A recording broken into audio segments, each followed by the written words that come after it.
Ils m'ont dit d'aimer la vie et j'ai serré les roses par les épines. Si tu m'aimes pas mon sang, n'aie pas peur qu'il te contamine. Peu de chance de me croiser vu que je vis dans mes souvenirs. Depuis le départ, je dis que je fais une trilogie avec Club des Losers et cet album ne s'inscrit pas du tout dans la trilogie. Et j'avais envie de faire un album un peu plus ludique pour moi, au sens où quand je fais sur les deux premiers, ce sont des albums concept, donc je suis vraiment fermé dans un thème et c'est plus compliqué au niveau de l'écriture en fait, au sens où je conçois un peu tous les morceaux en même temps pour que ça soit ultra cohérent. Alors là, j'avais plus envie de faire chanson par chanson. Et également, quand je parle de chansons, faire des morceaux avec des refrains chantés, un truc que je ne faisais pas du tout sur les deux précédents albums qui étaient beaucoup plus brutes. Et l'autre grosse différence aussi, c'est que sur les deux premiers albums, il y avait une approche beaucoup plus hip-hop avec des samples, vraiment un truc de beatmaker.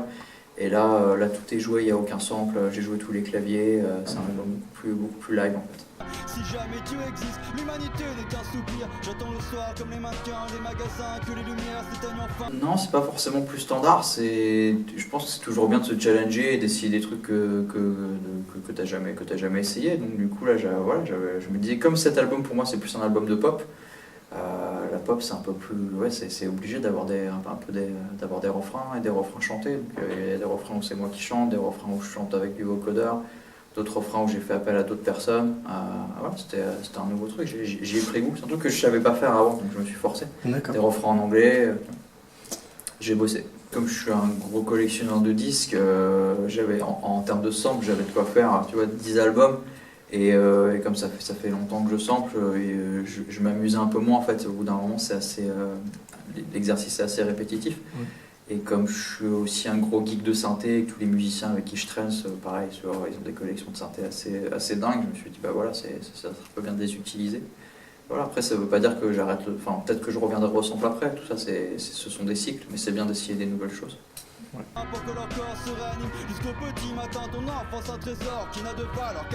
Last Day c'était entre les deux, c'est-à-dire qu'il y avait des samples et il y avait aussi des trucs qui étaient joués, il y a des morceaux où tout est joué, il y a des morceaux où j'ai mélangé les deux. Là où par exemple Springtail c'était vraiment plus un album beatmaking avec une esthétique beaucoup plus hip-hop 90, un peu plus boom bap, voilà, donc c'est différent. Last Days il est un peu plus électronique. Nouvel album. Un nouvel album ? Ouais, nouvel album, je suis déjà en train de travailler dessus.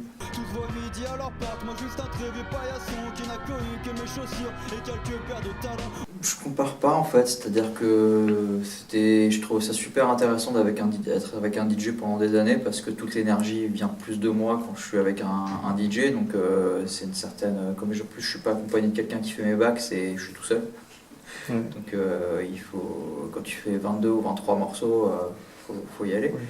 En ce moment, je préfère en tout cas être avec un live band parce que ça correspond plus à tout ce que j'écoute en fait, c'est-à-dire du jazz, du rock psyché, c'est assez en phase. Donc là, je préfère, mais ça veut pas dire que j'exclus pas peut-être de refaire une mini tournée avec juste un DJ parce que ça ne manquera pas juste à les kicker des instrus. On casse plus d'animaux que d'hommes, parce que le monde ne tourne pas rond. Pas besoin de creuser beaucoup pour trouver des débiles profonds.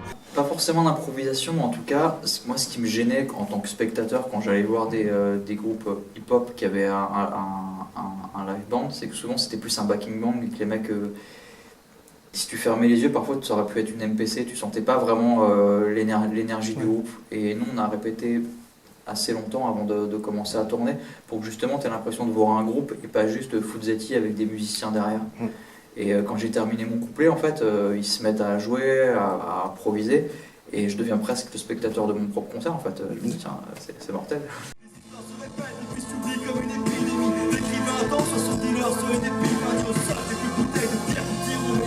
Mais si à la relecture j'aurais de quoi être fier. Les portes de notre âge avant un soigner sa carcasse. Car on les barre comme à la mort, ce sont des corps qu'on ramasse. Et tu veux y croire très fort, et une petite corps t'embrasse. Hélas, tout le monde te saute comme un vrai pote.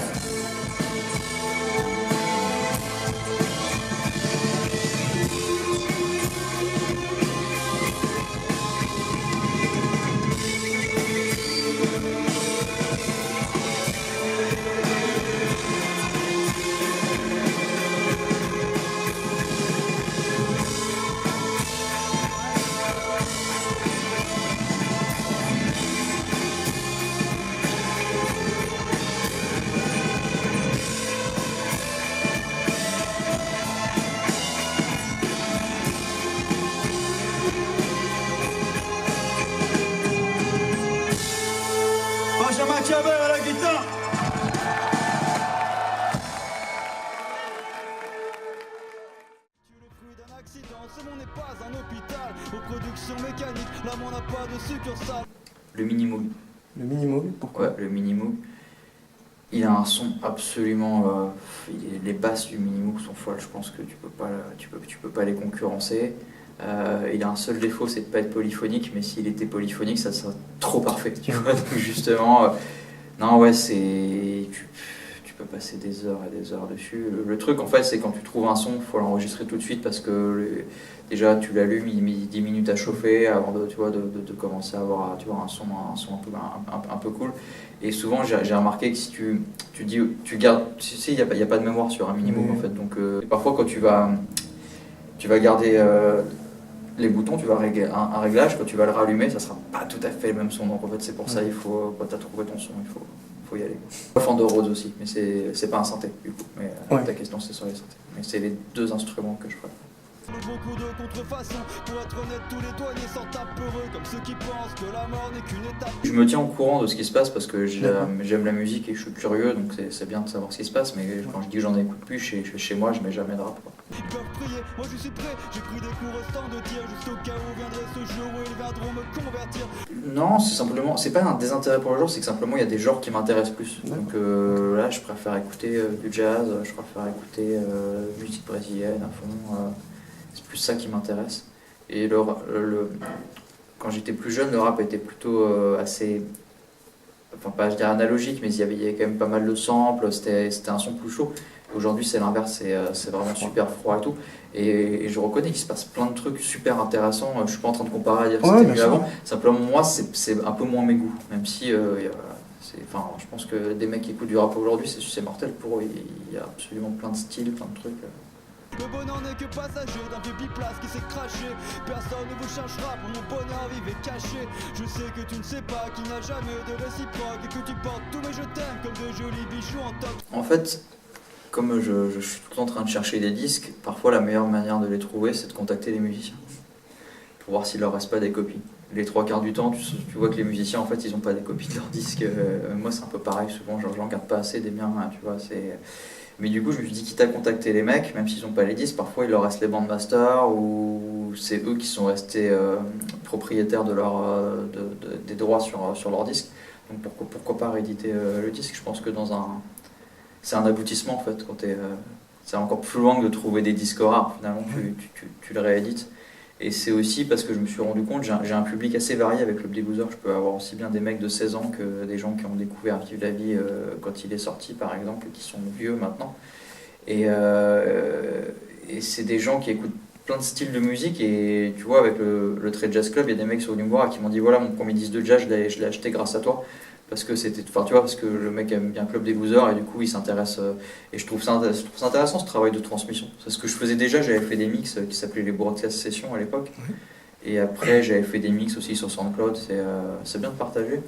Puis moi ça m'amène aussi après à faire plus de DJ sets et du coup il y a plus de gens qui viennent et tu vois par exemple le jazz je trouve là il y a un peu un renouveau en Angleterre mais c'est un genre je crois que c'était un des genres les moins écoutés tu vois dans le monde.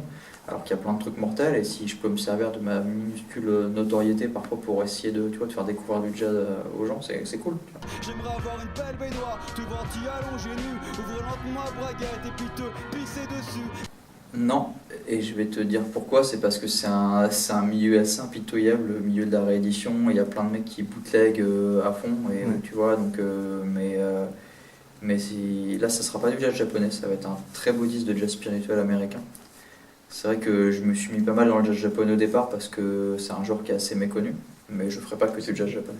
Et sur le Très Groove Club, je veux rééditer tout ce qui est pas jazz. Donc groove, c'est pas un terme qui est très beau, mais c'est un terme qui est suffisamment générique pour me permettre c'est un peu fourre-tout. Donc tout ce qui est pas jazz et que j'ai envie de rééditer, je peux le mettre sur le Très Groove Club. Donc là il va y avoir des illustrations musicales et puis au début, et puis après, je sais pas, tout ce que j'aurai envie de rééditer. Puis ma douche est toute petite et c'est tout de suite moins excitant comme une soirée entre collègues un samedi à Clermont-Ferrand. Pour moi il est jamais parti en fait. Ouais. En fait c'est même pas que j'ai voulu me mettre au vinyle, c'est-à-dire que la musique que j'écoute est liée au vinyle, c'est-à-dire que quand j'ai commencé à acheter du vinyle c'était pour avoir des maxi hip-hop, ils sortaient qu'en vinyle, enfin il y avait encore quelques maxi CD et c'était pour avoir les instrus. Et pareil, les disques de jazz que je cherche, souvent, bon, maintenant on peut les trouver en CD, mais ils sont sortis en vinyle à l'époque et le son est meilleur. Après, le renouveau du vinyle, je sais pas si c'est bien ou pas bien, c'est au sens où ça permet à des disquaires de vivre, donc c'est toujours bien, c'est comme le discardé. Il y a du mauvais là-dedans, mais ça permet aussi à des disquaires de faire leur chiffre d'affaires de l'année parfois en une journée. Après, il y a des labels qui rééditent un peu tout et n'importe quoi. C'est pas parce que c'est sur vinyle que le son est forcément toujours bien. Après, ça peut permettre de continuer à transmettre la musique, tant mieux, quoi. Ok. Et pour moi, en tout cas, il n'y a jamais eu de retour. Je peux, elle n'a rien dit, j'ai continué, elle a gémi. J'entends maintenant qu'elle quitte appart en me disant Coupé. encore merci.